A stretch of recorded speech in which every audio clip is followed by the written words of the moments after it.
have so many people that I have to go up there. Okay, so you're going to speak right from the middle, and stay near the center aisle. That's fine. Somebody's already parked there. That's my So, dad. That's my dad's stuff. I'm going to come right here. If we end up with a big crowd, I'll move up there. Oh, yeah, well, they don't seem to be knocking the doors down yet. So. It's only 2:30, and at least our locals will only come at 5 till. Although there's already a small crowd in the reception room. Yeah. Is there a reception as part of this? There is. There's food. Oh. It's Presbyterian. Of course there's food. Okay. Should we go check it out? If you want. Oh, I think we'll just reserve our places so the crowds don't take them.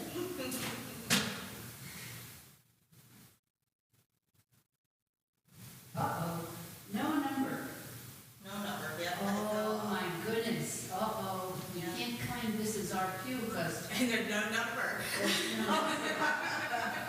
Do I need to give you a post-it note to mark your pew? No. that's weird.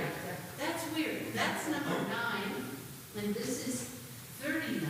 I've always assumed they've been acquired from some other church or just taken out while they remodeled and put back in the wrong. Yeah, I've got two and a half. Okay.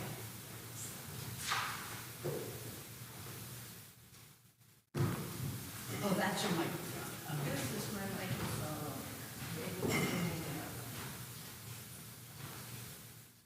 That's a nice sturdy one. So I get the gold microphone. That's exciting. Oh, good. Gold is the good one. Yeah, I've got it. Okay. Anything else? Nope. Decide I have to talk to them up top, you can help me move it away. Okay. Remember, with that microphone, there's a switch on it. Ah, so I'll have to switch it on, huh? It's right underneath. Okay, yes, do you want to Yeah. test now? It's not on You're yet. not turned on yet, that's fine. I'm not that eager to be on, like, just eager to get all my books lined up. I was just looking for Betty. Everybody so far is in the fellowship hall. Okay. She had gone in the choir room when I walked in. Oh, I see. Down the hall to the left. Yep.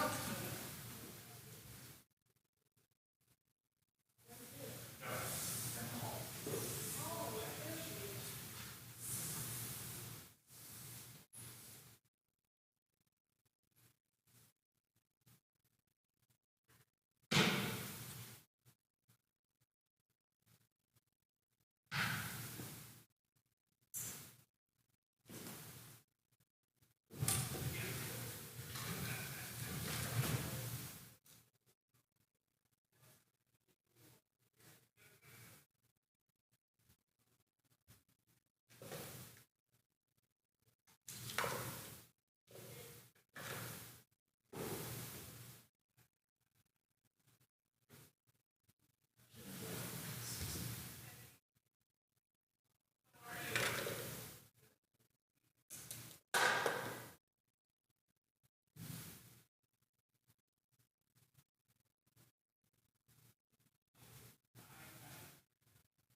Now with the water and the cough drop, I won't be able to sing.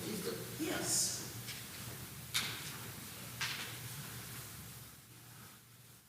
Wow, it's late. I'll just pace around the room. That's my job. Yep. Get my steps in. What's your tent? Oh, that's a pride flag for gay and lesbian rights. Good. I decided a long time ago that wearing this did more good in the world than wearing a cross dress right now.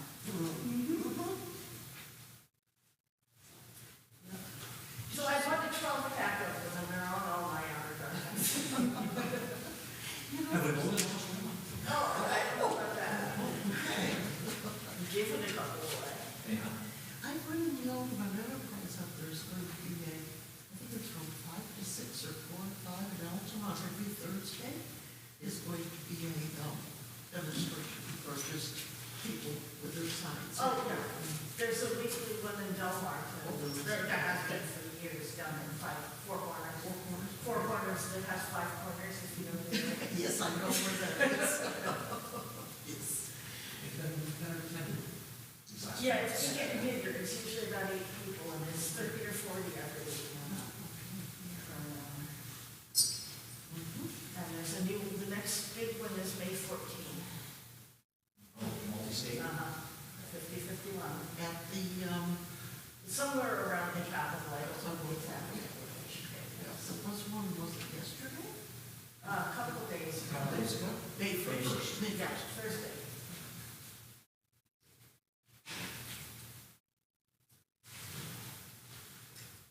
I told Mark I played some of these this morning for community music, and it was clear that if you inquire the melodies, there was this ethereal humming along with it. It was really a neat effect to use it in a very worshipful way, and I've been having that really added to it for me. Yeah, the Mark was sitting right behind that. He was Yeah, some female voice was too. I could hear the melody getting it up, and it was really cool. I had to find the triumphant march and post it. Oh, yeah, it's Memorize it. It's one of the alternate pieces of music. It may even be the one that replaced the silly Ewok dance Yeah. in the 2nd edition. Was that, it was from the second It's from the remake of Return of the Jedi. Return of the Jedi. The remake. He had better special effects like that. Well, and there had been complaints about some of the music. Yes, Return of the Jedi Special Edition, so it's what was released in the 2nd release of it. It took Fred to help me figure out what name. May the 4th to with you. And so my aegis is telling me. We get to watch Star Trek or Star Wars on VHS tapes. And for years she watched it with us on television. And I took her to see the animated movie Firming Up. It was one of the previews they had for years, at the very center of the movie screen. For years, you've seen Star Wars on the screen, and all the, all the fighters going around. But now, and one fighter started to come towards you, and as it got really big, the screen popped out and said, "Now see it again on the big screen." Yeah, and he's fighting. And about more said, "Oh yeah, we gotta see that again." So we did. Re-release. Did you see the Star Wars movies? Some of them. Didn't see the rest. This we're posters today. It's Triumphal March. Okay. March. I'm sorry. Jada, I would have recognized that. Two of the kids came out with their saber swords. Lightsabers. Thank you. Lightsabers, okay. Oh, back when video swords were still a thing, Yes. one was 8 or 10, and we went in and we got in sequence every DVD disc of the started with classic Star Trek.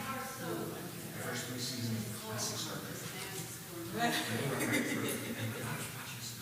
No wonder you two are always saying, "I'm a Dr. Jim Bye." Or, Leslie. No wonder now. We know our movies better than we know scripture. Never watched West Wing. Never watched Next Gen. Star Trek. Never watched something else that wasn't science fiction.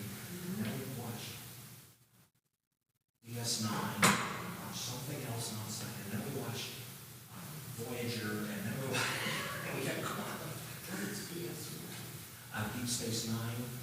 When they started Star Trek spin-offs. It was the third Hello, friend.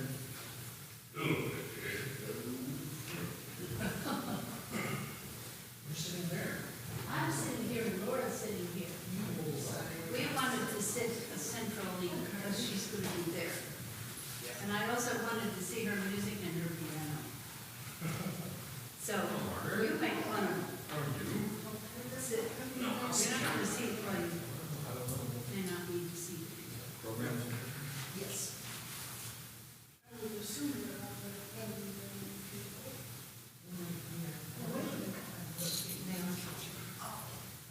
For this, we should be there.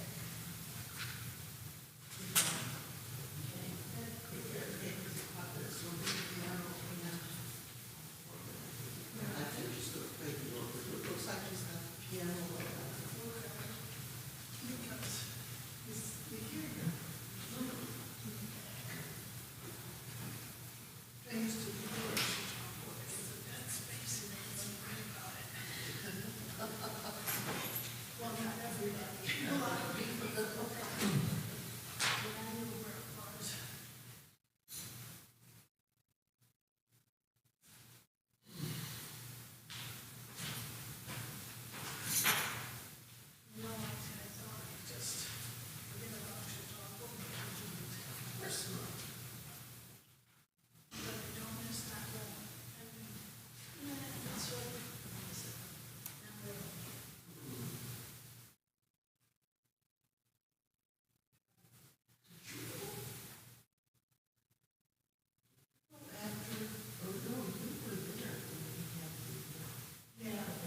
see your book. Are still. Is that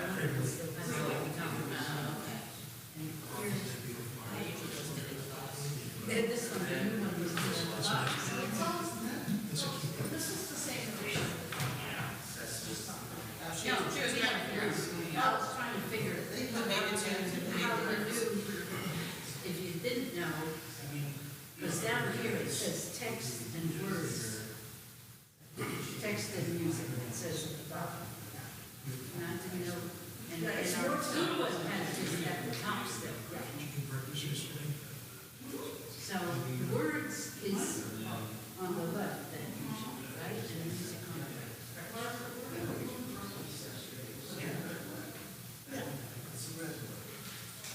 Problem is, when first Isaac Watts.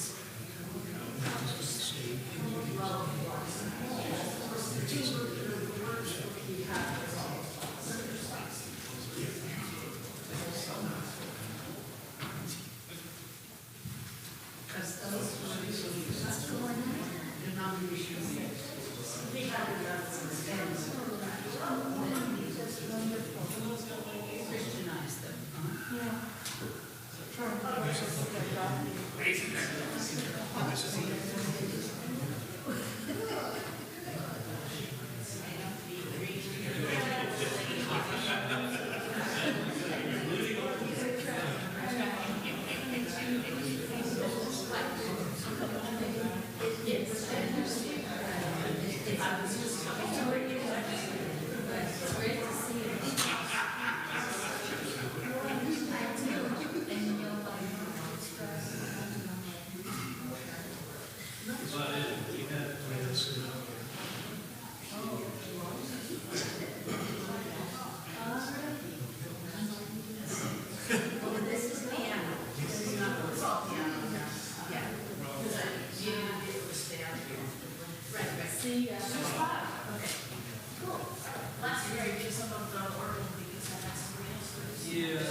And these little triangular and square shape, those are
It's beautiful together, it makes the proper chords, but it spins it out, but it's not real.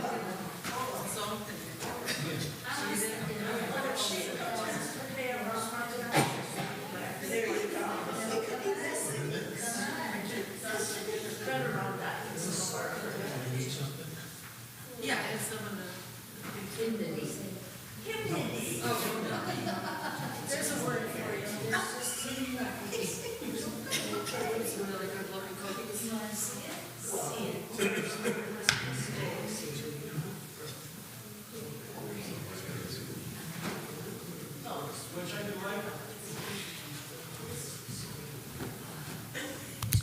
This is a test. This is only a test.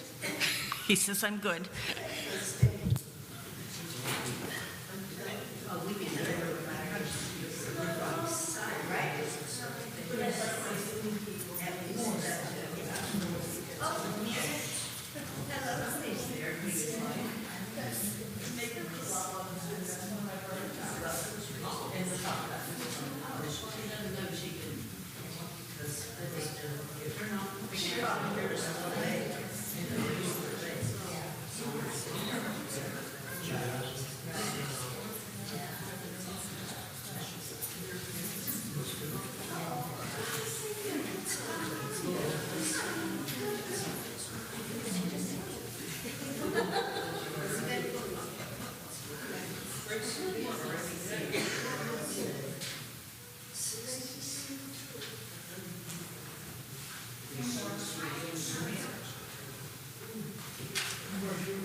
Ready? Turned off. Good afternoon, everyone. It is wonderful to see you all. It's great to have you here. For those of you who don't know, I'm Reverend Kyle Delhagen. I'm the pastor here at Hamilton Union, and I am just so excited that we can be here today to hear from Carol about all of the research that she has done on Thomas Commuck. For those of you who are joining us online, welcome. I'm glad that you are here. From all over, I am sure, and that is very good. Just a little bit of housekeeping. For those of you who have never been here before, restrooms are located right down this hallway. It will be the third door on your right, if you need that.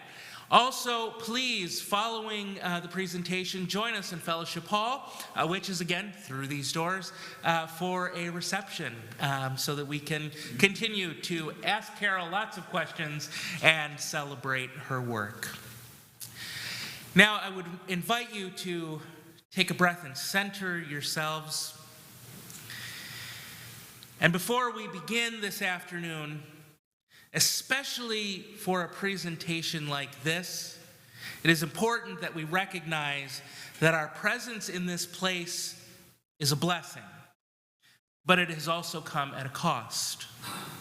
We are conscious that our ancestors, in seeking a new life and a new start, displaced peoples and nations who already occupied this land. We are conscious of the welcome given by native peoples. We are conscious of their suffering and death from the diseases they had no protection against that raged through them as pandemics. We are conscious of their exploitation, abuse by white supremacist policies and acts, looking down on them as primitive, unscientific, or uncivilized. We are conscious that we inhabit land historically belonging to the Mohican, Haudenosaunee, and Schaghticoke people. We are conscious that after centuries of conquest, broken treaties, genocide, commodification, and domination of earth, followed in the name of knowledge and progress, has led to the earth itself being threatened. We pray for forgiveness. We pray for a deeper consciousness of the mystical reality of which we are all a part, and of the immigrants and refugees we are called to welcome and embrace as our ancestors who originally settled in this land were welcomed. Let us consider all of this and how we might work toward a more just world as we enter into this time of learning.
The Narragansett Indians have a tradition that this tune was heard in the air by them and other tribes bordering on the Atlantic coast many years before the arrival of the whites in America, and that on their first visiting a church in the Plymouth colony, after the settlement of that place by the whites, the same tune was sung while performing divine service, and the Indians knew it as well as the whites. Those are the words of Thomas Commuck, published with the tune we've just heard in his Indian Melodies in 1845. Indian Melodies is believed to be the first published music by a Native American composer. Thomas Commuck, she's putting the mic on me better, aren't you? Yeah. Let's just, oh, it's on. It's on. Okay, better? Thomas Commuck was a Narragansett Indian, born in 1804 in Charlestown, Rhode Island. As a young man, he moved to New York to a settlement known as Brothertown, and later relocated with the Brothertown community to Wisconsin, where he wrote down the Indian Melodies. I know we're all familiar with a broad picture of encounters and relationships between indigenous peoples and European colonizers on this continent. Today, we're going to follow one thread from first contact to the present. Those words about music in the air paint a vision of beautiful possibilities. Many of the Narragansett accepted Christianity very early and generally lived in peace with the European arrivals, but the path was far from smooth. It's amazing to me that Commuck included those words without apparent bitterness, knowing what had occurred between his people and European colonies. And in other writings, he also expressed a fatalistic view that Brothertown Indians would not endure long. 2 centuries later, they have continued, but through constant challenges. Some details to begin with. The word Indian began as a geographical mistake and has too often been used in a derogatory way. And sometimes other terms are preferred, like indigenous or native people. But many modern tribe members have reclaimed the name Indian, including the present-day people of the Brothertown Indian Nation, and Commuck also called himself an Indian, so I use the term with respect. Commuck also referred to the European people he met as white, and I do too sometimes, but also as Euro-Americans or colonizers. Also, I'm not Native American. My interest in Commuck began after a surprising result from an internet search, which opened a window to Commuck, to Brothertown, and to a new and still developing understanding of our history on this continent. I'm going to interrupt myself from time to time so that we can sing some of the songs. I hope you all picked up songbooks on the way in. If you haven't, raise your hand and my daughter will pass them out. If anyone is not comfortable with singing the words to these hymns, please feel free to la la la along. We're going to sing Old Indian hymn, the one I just played at the end. For now, we're going to begin with The Wind Speaks. The tune name Commuck gave this was Algonquin, after a tribe in what's now eastern Canada. The text is by a modern writer, John Dallas, who has graciously given us permission to use this. I didn't always use the words that Commuck chose for his tunes. I'll talk more about that later.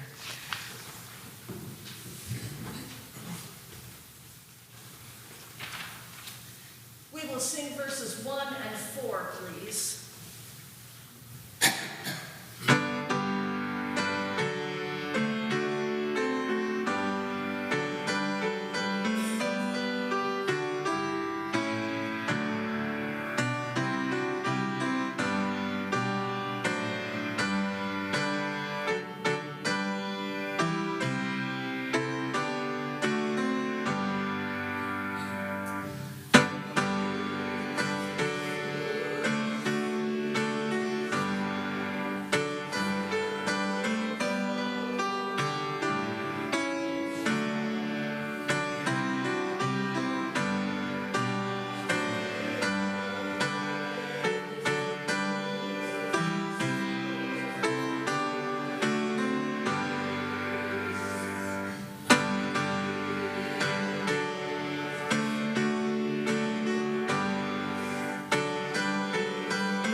Commuck's story begins with his birth tribe, the Narragansett Indians.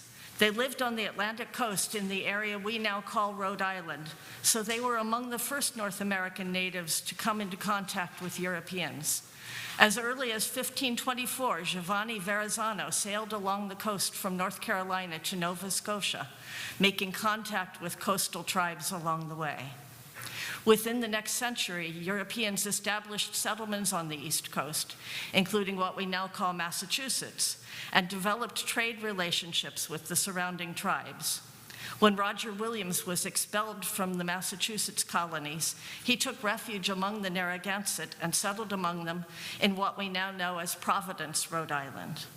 Again, it seems like a peaceful start, but as across the entire continent, many Indians died as a result of the diseases for which they had no resistance, possibly as much as 90% of the native population. Native tribes quarreled over shares of trade with the Europeans, and the colonizers constantly wanted more land, more land. We know that the land purchases and trade agreements were often not fair or beneficial to the Indians, and alcohol as a trade good had terrible effects. These stresses led to major conflicts. One early conflict is known as King Philip's War, from 1675 to 1678. During this war, a military force of Puritans from Plymouth, Massachusetts Bay, and Connecticut massacred a group of Narragansett, mostly women, children, and elderly men at their winter camp. It's remembered as the Great Swamp Massacre. Some of the Narragansett who were captured were sold into slavery. Commuck memorialized a number of Indians involved in this conflict in the names he gave to his hymn tunes, including King Philip, a Wampanoag leader known among his people as Metacom. As we pause to sing again, I'll talk about my adaptations. I've kept the tunes and harmonies as they are in the original publication with very few changes. I've transposed most of them down. Those of you who sing in church know that a high D or a high E is comfortable. He wrote up to a high G for his melody singers. So we're not doing that today. I've also chosen different lyrics for most, both in the tradition of swapping text and tunes, and also because many of the ones Commuck changed are not necessarily things we would sing comfortably today. Our next tune is Jesus Meet Us Where We Are, named Philip after King Philip Metacom. Another text by John Dallas, and John Dallas looked back to the biblical story of Philip, where the name comes from.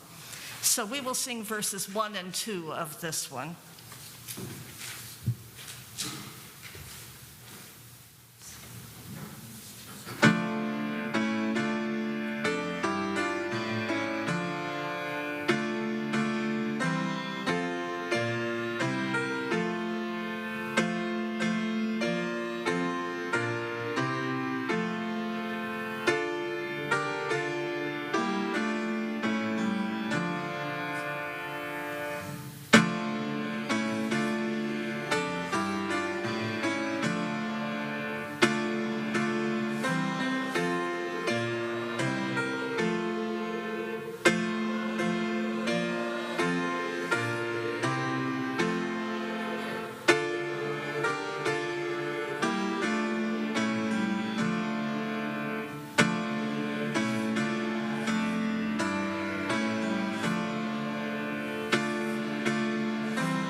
After King Philip's War, the remaining Narragansett mostly retreated to their lands near Providence and Charlestown. Decades later, in the Great Awakening, the first wave of Christian religious revivals across the European settlements, Native people, as well as European colonizers and enslaved people, heard the preaching of George Whitefield, Jonathan Edwards, and other revival preachers, and many Indians became Christian. They also enthusiastically adopted the singing of psalms and hymns. Many of the Narragansett converted in 1743.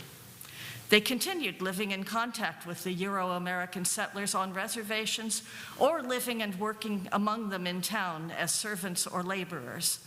Trade agreements and land deals continued, and having Christianity in common didn't improve the deals they were given.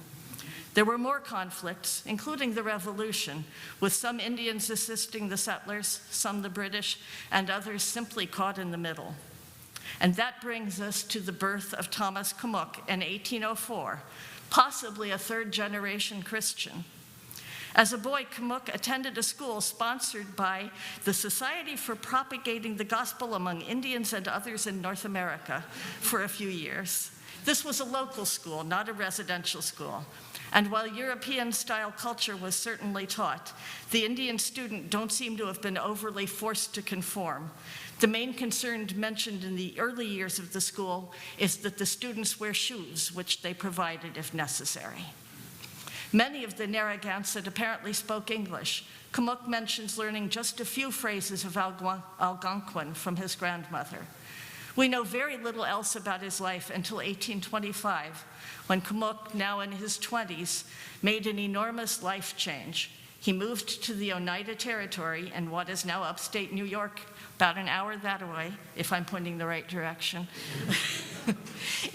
to a settlement called Brothertown. Looking ahead a little bit, one of the founders of Brothertown is named Samson Occam. And while there's a tune named Occam, I chose instead, he also wrote hymn texts himself.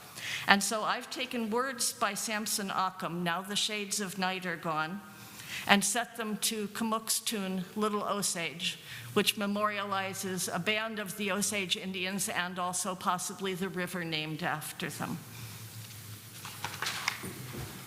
And we'll sing 1 and 2, please.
This is one of the few changes I made.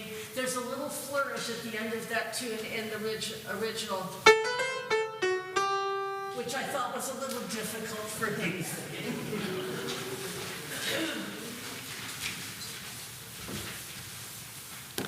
The idea behind Brothertown had begun decades earlier before Commuck came, before the Revolutionary War, when a number of Indians became concerned about the future of their tribes.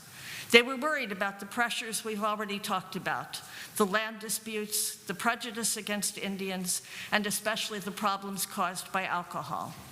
They believed in the Christian gospel, but concluded that the only way Indians could survive was by having some separation from the colonizers. Members of 6 tribes in Rhode Island, Connecticut, and Long Island began looking for land for a new Indian settlement. Some of the leaders were educated in schools run by colonizers. Two, Samson Occam and Joseph Johnson, were ordained Presbyterian ministers. In about 1774, they had negotiated with the Oneida tribe and the colonial government for a large plot of land near Utica in what's now New York State. Some Indians moved there and built a small village, but then the Revolutionary War disrupted life in the area, and they retreated back to Massachusetts to live with the Stockbridge tribe for several years. After the war, they returned, and in 1785, the town of Brothertown was formally organized with an elected clerk and trustees. Hundreds of members of 7 tribes, the Narragansett, Niantic, Mohegan, Eastern Pequot, Mashantucket Pequot, Tunxus, and Montaukett moved there and quickly began to consider themselves a new tribe, the Brothertown Indians. Some Narragansetts from Charlestown were part of their settlement, and in the early 1820s, Thomas Commuck joined them. He had a share in the land there, and in 1831, he married Hannah Abner, a Pequot Indian. Unfortunately, as the white settlements moved west, the same problems emerged: pressure to sell or lease their land, prejudice and disputes, easy access to alcohol. Even before Commuck arrived in New York, the people of Brothertown were deciding they needed to move again.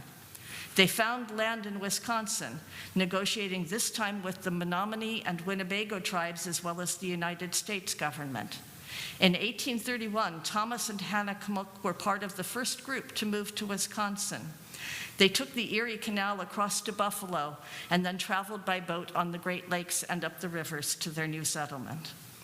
It seemed appropriate because they crossed so much water in this process to a settlement on water.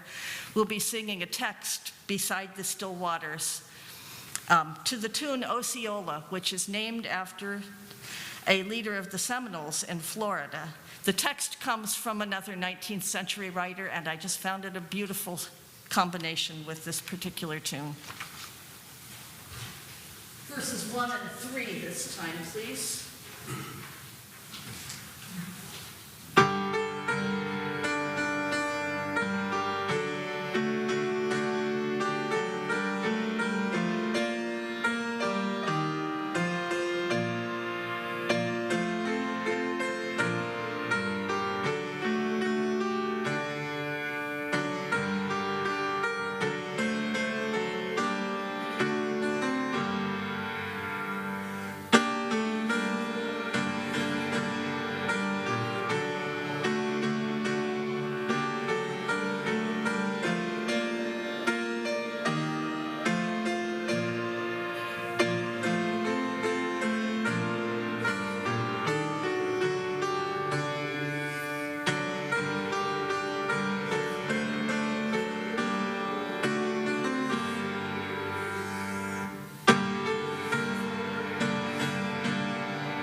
I can't tell you how wonderful it is to hear all of this sung. So, now that Thomas Commuck and the Brothertown Indians were settling in Wisconsin, but the same pattern continued. Within a few years, the United States government decided that the people of Brothertown should move again, this time to Kansas. And this time the Brothertown Indians pushed back. In the end, they asked for a new deal. They asked if they could become citizens and hold their land like other citizens rather than as an Indian reservation. In a report dated in 1839, a Mr. Bronson from the Committee on the Territories encouraged granting the request for citizenship. He said that the Brothertown Indians have devoted themselves to the cultivation of the soil and have become both civilized and Christianized to a higher degree than perhaps any other tribe of Indians on this continent. Commuck says the Brothertown Indians were perfectly assimilated to their white brethren. And I should add that I don't think they were becoming civilized at all, that they were conforming to white ways, which the white people considered civilized. So we have a case of Indians who were doing everything the white people said they should do to be civilized and conformed, and it still wasn't getting them very good treatment. But they do encourage this granting of citizenship. Bronson mentions that they have churches and schools, and that most of them can read and write English. A joint resolution of the Wisconsin Territorial Legislature also urged that citizenship should be granted. Mr. Bronson even says that it should be granted both as a reward for their, quote, becoming civilized, and as an apology for the countless wrongs which these tribes have suffered at our hands. In 1839, the U.S. Congress passed a resolution granting citizenship to the Brothertown Indians. To conform to the expected U.S. legal procedures, the land was divided up and assigned to each person, women as well as men, except for women who married outside the community. Commuck became one of the 5 commissioners who helped divide up the land, and later postmaster, and even stood as a candidate for the Wisconsin Territory's House of Representatives in 1844, but he lost. The first Methodist church built in Wisconsin was built on a portion of his land. He was paid $35 for 3 acres. There are no pictures of him, but we have quite a few writings. We have brief histories of Brothertown and Calumet County, and some of his letters and poems, and of course the Indian Melodies and the introduction that he wrote to them. Going to sing now Peace Troubled Soul to the tune Kiskara. Commuck said that he was naming the tunes after Indian people, places, and tribes so that they could be remembered and not entirely forgotten in the future. And Kiskara really speaks to that for me because we don't know what it means. None of the researchers I have met have figured out what Kiskara comes from, who or what tribe it represents.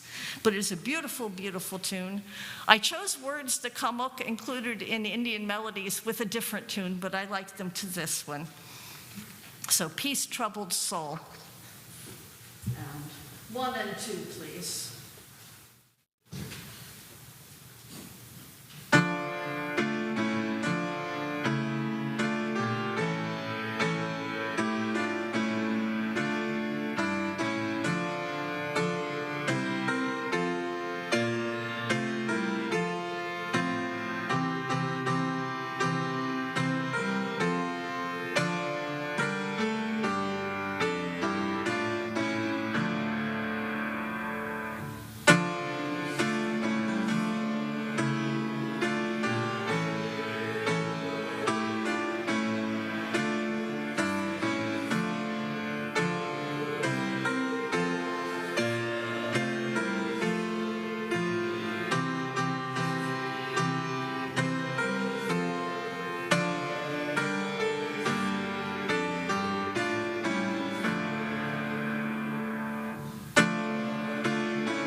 So now we're in Wisconsin with Thomas Commuck, and that's where he wrote his hymn tunes down, beginning in about 1838.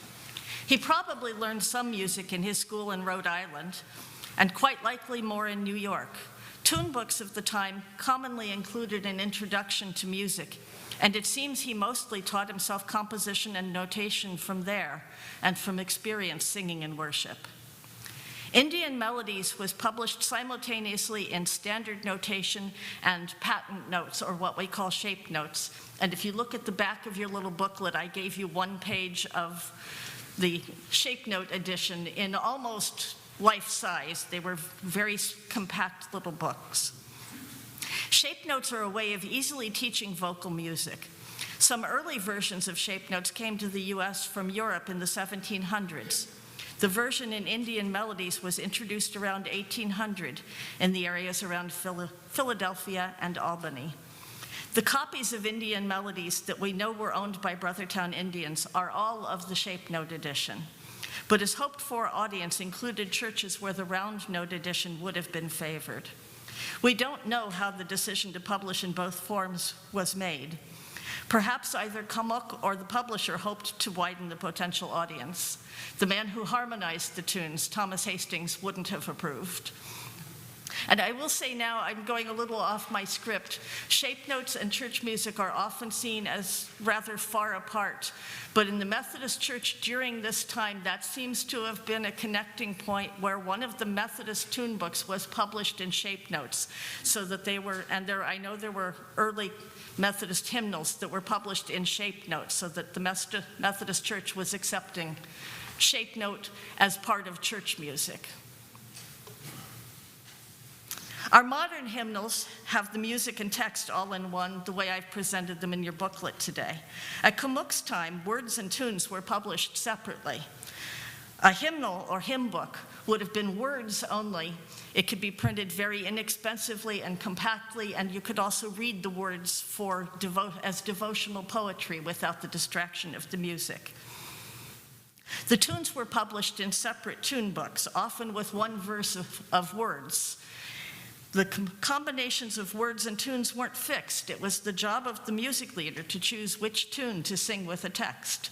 In fact, the tunes are organized not by any attribution of the words, but according to the meter, the rhythmic structure, so that one can browse all of the tunes that might fit a particular text and choose.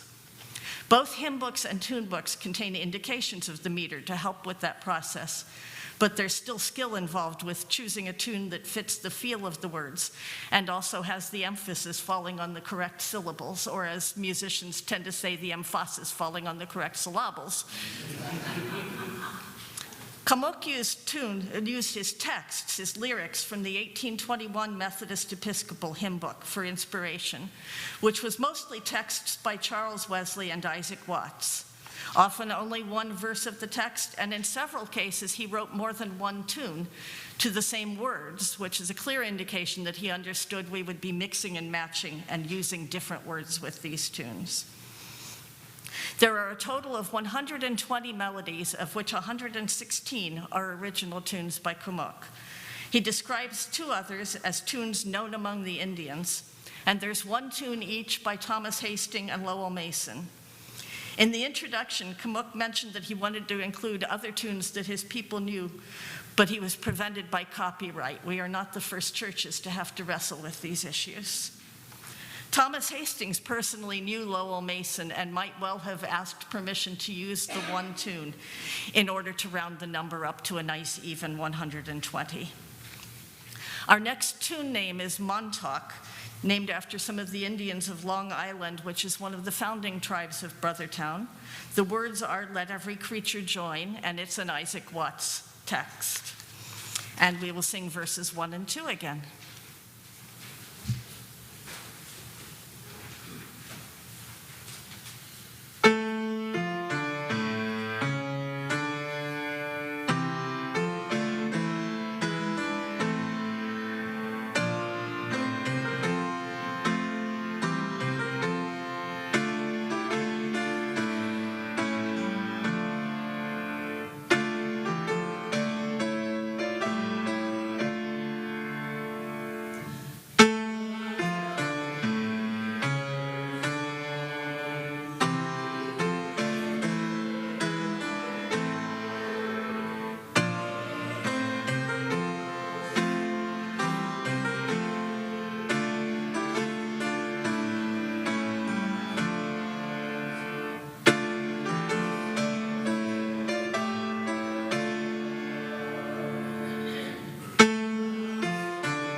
The cover page of Indian Melodies says the tunes were harmonized by Thomas Hastings, a prominent church musician and composer of the time. That raises the question of exactly what Commuck wrote and how much Hastings added. Unfortunately, we don't really have any information about this, so we have to speculate. There's a question of how Hastings came to be involved. The connection seems to have been through the publisher. Hastings and Commuck both lived in Utica in some of the same years, overlapping, but there's no evidence that they ever met. Commuck might well have been aware of Hastings and his musical activities in the area, might even have learned his music from books published by Thomas Hastings. But in a journal that Hastings kept while he worked on the Indian Melodies, he gives no indication that he recognized the name of Thomas Commuck or the Brothertown Indians. So how much did Commuck write? Although the title might sound like he only wrote tunes, there are some features of the harmonizations that don't match with Hastings' own work. There's a striking use of unison passages that's rare in hymnody, like the beginning of the hymn we just sang, where all four parts sing exactly the same notes. There are also more minor key tunes than are typical in American hymnody at the time. And if you're looking for something that sounds Indian, that's probably where you're hearing it, is in some of the more minor key ones. Some people even speculate that possibly Commuck would have written in what we call the minor modes rather than our modern minor keys. There are some subtle differences. I've stuck to what's on the page, not knowing enough about that to vary. In any case, these features make me think that Commuck indicated the harmony somehow, perhaps writing in 3 parts or otherwise indicating what, and then Hastings could have expanded that to 4. As I've said, because of the mixing and matching of tunes and texts, hymn tunes are given their own names in your modern hymnals. They're at the bottom of the page. It can be fun to look. Commuck chose to use the names of Indian individuals, tribes, and places for these names to keep them alive. It's quite poignant to me that the first tune in the book is called Pequot. The Pequot tribe had especially suffered during the early years of colonization and were nearly wiped out. But Commuck's wife, Hannah Abner, was from that tribe. One researcher, and it's Gabriel, and he's on Zoom, so hello, Gabriel, said that maybe Thomas wouldn't have had any peace at home if Pequot hadn't been first. The scope of the names is impressive. How many of us could name 116 native tribes, people, and places? They reveal a very deep knowledge of the history of his own tribe, other tribes of the Northeast, and even beyond, Osceola and Florida, far western tribes that he wouldn't have encountered. They also have a subtle note of defiance. All of the individuals named in some way reflect resistance. Quite a few of our leaders who died in conflicts with the colonizers, like King Philip Metacom that I've already named. Others resisted in other ways. There's the tune named Occam for one of their founders. There is a tune called Brothertown. Commuck even named one after himself, or his family name at least. And our next tune is going to be The Lord Almighty Reigns to Pequot. We'll sing verses 1 and 4.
Why didn't Commuck's work become better known?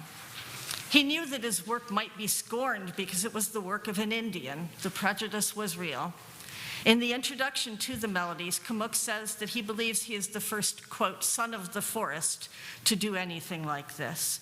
He's well aware of the prejudice against Indians, referring to himself as, quote, having been born not only in obscurity, but being descended from that unfortunate and proscribed people, the Indians, with whose name a considerable portion of the enlightened American people are unwilling to associate even the shadow of anything like talent, virtue, or genius, and as being wholly incapable of any improvement, either moral, mental, or physical.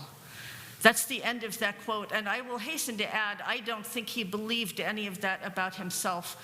I think he believed that the danger of people thinking he was arrogant was so great that he had to be self-deprecating. Maybe he also hoped that the novelty of his identity would pique some interest. He expressed hope that Christians, at least of his own Methodist Episcopal denomination, would give him some support and attention. In his own words, he feels willing to acknowledge openly and frankly the truth, and he assures his friends and the public that notwithstanding all other ends which may result from the publication of this work, his object is to make a little money, whereby he may be enabled by wise and prudent management to provide for the comfortable subsistence of his household, and be enabled from time to time to cast in his mite to aid in relieving the wants and distresses of the poor and needy, and to spread the knowledge of the Redeemer and his kingdom throughout the world. But there was also a matter of very unfortunate timing. He was hoping for support from the Methodist Episcopal denomination, but during 1844 and 1845, this denomination was in turmoil over the question of slavery, and ultimately they divided. Similar conflicts were happening in the other Protestant denominations, not leaving much energy for looking at a small, obscure tune book. And sadly, Commuck died in 1855, still a relatively young man, and was unable to continue to promote his work or publish anymore. And Indian Melodies was largely forgotten. We're going to sing the tune Wabash, named after a tribe and river in Indiana, which is an area that the Brothertowners considered moving to but weren't able to make a land deal. The words come from a New York text writer, Carolyn Winfrey Gillette, O God of Light. And this is 2 verses, and I'd like to sing both of them this time. Excuse me, I turned too many pages here.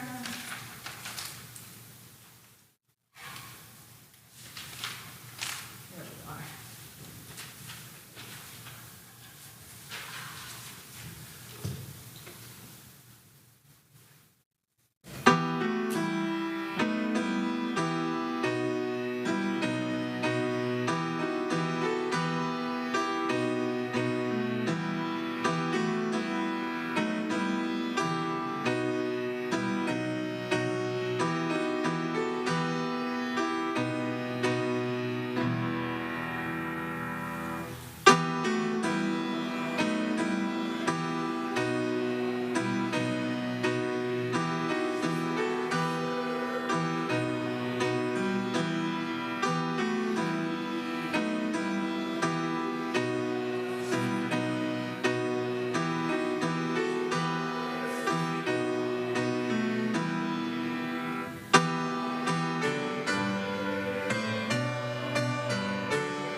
After Commuck's death, the story of Brothertown continues. After being granted citizenship, the Brothertown Indians still acted as a self-governing tribe. Citizenship meant they weren't forced to move again, but also meant they were responsible for taxes as individuals, and this resulted in many people losing or selling their land. Some Brothertown Indians did marry into other tribes, some moved away individually or in groups, but still Brothertown continued as a tribe and community. Being citizens also partly insulated them from the abuses of the reservation system and the residential schools, the awful stories we know about. But because of intermarriage, they were still affected, and they still fell under the common prejudice and the weird attitude towards Indians that simultaneously romanticized them and considered them inferior. In 1924, all Indians, the first inhabitants of this land, were finally granted citizenship. For a time after that, Native rights made some gains, but then government policies turned towards what's called termination, ending the official status of many tribes. In the mid-20th century, some of the Brothertown Indians applying for programs available to Native Americans discovered that Brothertown was not considered a tribe, despite the fact that the US government had gone right on doing business with their governing body a number of times after 1839. Members of Brothertown Indian Nation spent decades working on a process to restore their standing, only to be told in the end that it doesn't apply to them because they had been made citizens by the act in 1839 instead of by the one in 1924. They continue to seek restoration as a tribe, but need an act of Congress to complete that process. Restoration would help them get funding to protect their history, including the Brothertown cemeteries in New York and in Wisconsin. But still today, there are thousands of Brothertown Indians and probably tens of thousands of people descended in part from Brothertown, some in Wisconsin, others dispersed to other areas. This brings us to the present day end of our story thread. It's a story of missed opportunities, but I reread those hopeful words. This tune was heard in the air many years before the arrival of the whites in America, and on their first visiting a church in Plymouth Colony after the settlement of that place by the whites, the same tune was sung while performing divine service, and the Indians knew it as well as the whites. The music and those words feel like a hand stretched out, one small way to connect. First, we can listen for that music in the air that tells us that we are all connected. We can also keep singing this music and using the tunes, partly just because I think it's good music. I'm not advocating cultural appropriation. I'm suggesting that we accept the gift that we missed generations ago and use it as a bridge to remember the people and events of our common past. We can remember Thomas Commuck, the Narragansett people, and Brothertown, and everyone else he named. He wanted the music to help us remember all Native Americans, even as he feared they might be dying out. We can honor that by keeping the tune names and learning about the people behind the tunes as we have today. We could even adopt the old Indian hymn, and sing it to honor our Native sisters and brothers, our common humanity, our shared history, and our future together. And with that, I would like to sing one verse of Old Indian Tune.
I want to pause for a couple of moments and just say thank you to the people of this church for encouraging me in this and letting me practice this presentation here today.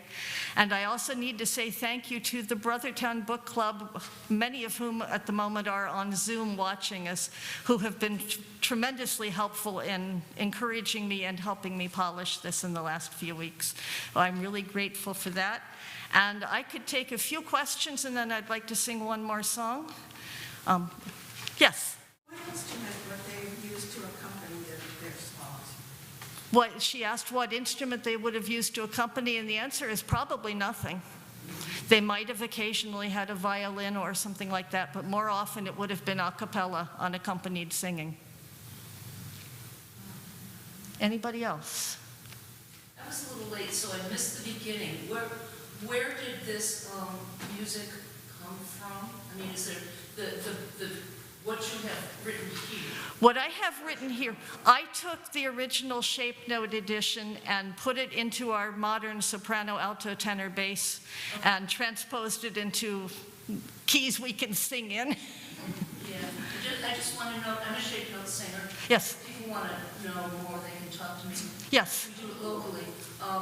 The third line, the tenor, is actually the tune, and I saw that in the last piece. You would move that up to the... I have moved all of the melodies up to the soprano. I should have said this sooner. Yes, and this is all in modern notation with the melody at the top. In the traditional shape note, it would have been bass on the bottom, melody next, alto, and descant or tenor at the top.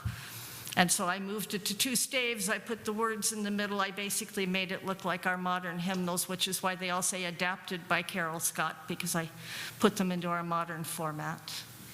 And also of note, I'm wondering if this was originally written without the raised seventh, the minor tunes, which is way more common. That's what, Put those in there. that is what, it was written, it was published with those raised sevenths. That's that modern minor key I was talking about. But my friends in the Brothertown Indian Club, some of them very strongly believe that Commuck probably didn't write those, that's Hastings. I've played around with playing some of them that way, but for the moment I stuck with them as they are on the printed page. So maybe when I make my presentation in July, I'll switch one of them to the modal version so that we can hear how that sounds. Anything else, or I'll be around. There is food. I would like to sing Lord Dismiss Us, which is the last thing in your booklet. This is actually part of what Commuck published as an anthem, and these are the words he chose. His anthems take one text and set it to music, and then when they get to the next piece of text, the music changes around. And I've extracted just the familiar words in this part and added the little repeat at the end, which is very much a Thomas Commuck thing to do, is to repeat the last line.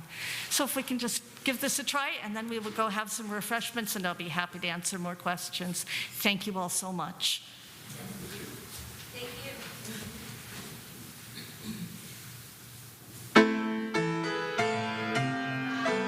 I'm tired now.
said, I can't do it on my own, but I can organize the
formatting earlier in my talk.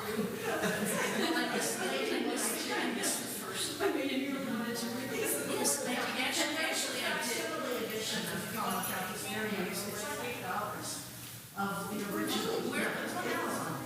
It's on Amazon. Oh my God, we need to. There are already Yeah. Did you tell me that yesterday the group sent? They sent us this, yes. We found this. Oh, okay. Yeah. Oh, cool. It's wonderful. Yes. I so think, one of my friends who's on Zoom right now, actually, he's a shape note singer, and he was kind of uncomfortable with me taking it in the church music direction, but I believe it's both with all my heart. And Commuck wanted it to get into the church, but it's also shape note, and I think it's wonderful if it stays alive in shape note and comes to life in the church tradition. And maybe composers can be using. I played several of these tunes as communion music this morning. In fact, a few of my choir members knew them. We've done this once before, and there was this ethereal humming along. And it was like the first time I heard it as worship music. Which is what it was to them. I totally think they had all they sings and sang for fun, but we also knew that they sang in worship. And probably sang shape note style. Yeah, I think. Yeah, Gabriel and I argued about that. You mentioned you're doing I'm teaching at the National Hymn Society. Oh. Yeah. So this is practice. Is this, are you publishing this or putting it online? I mean your talk. My version, this today will be uploaded and the links will be available. We can get them through. Okay. Oh, so wait a minute. The video. I'm sorry, if you're going to write it. Should I publish it as a written document? I'm going to wait and see what happens after the July presentation. Okay. There is a possibility that Hymn Society will ask me to publish it there. My short version of this is actually online already with the IMSLP link that's back here. Has all 120 tunes and has my short paper from last June. Oh, good, okay. Because I think other shape note singers Yeah. really interested. Well, like I said, I'd love to do this again. I'd love to hear some of it sung as shape notes. Yeah. Well, it was an excellent talk and obviously well researched and very well written, I thought. I shudder to think what my Brothertowners are going to say to me Wednesday night, but I did my best. They've been so helpful. They could have gotten a bad spot because Brothertown, if there's academic research, would normally supervise it pretty close to their home. But they heard from me, and I'm a crazy amateur, and they said, you hear from enough crazy amateurs, let it pass. And then the next thing they hear is that I've got a national platform. And that was when they invited me to join the book club and get in contact with all the other scholars, and they've added so much to this. Yeah, let's get lots of graphics. Thank you, Mark. Oh, I was actually thinking that we should move to the reception so that other two can talk to us. Is Gabriel really still on, or is that just frozen? Yeah, he's there. Hi, can you let me talk to him? Hi, Gabriel. Camera's that Is this one? Yeah. Hostess would like me to unmute. Am I audible? You are? You hear? But Am I audible? yes. Amazing. Okay. How'd I do? It was great, Carol. Thank you. No need to shudder for Wednesday. Thanks so much. See you Wednesday. But I hope you find that interesting. I did not prime people at all. I didn't, plant questions, but the Shakedown people came at you like, where's the main melody? Why is that? What's with these leading tones? What's going on, right? I mean, it's a shared, gut feeling, and it's interesting. But thank you. Thank you again so much for great work and just for, bringing all this around and sharing and keeping the tune names and memories alive. And it's fine. It's fine. People do it different ways and raise those questions. It's great. The interest is there. The questions are there, and they should be. This is how it got published. And why is that? You mentioned Hastings, and just on that, I put in the chat, and I hear you'll get the notes, but I think it's important to add when you're talking about, whose harmonization and did Commuck do more than melodies. Remember his published copyright notices of 1843, where his proposed title for the tune book was The Indian Harmonist. That was his original title, The Indian Harmonist, which I think is also a strong suggestion that he was writing harmonies, and he felt that he could. And I think that's worth mentioning in the argument's descriptions of did he really do that? I think yes, and I think it would have been the shake note style, not the, but as I say, whatever. It's great that you're doing this. Thank you. Okay. I'm gonna go get food now.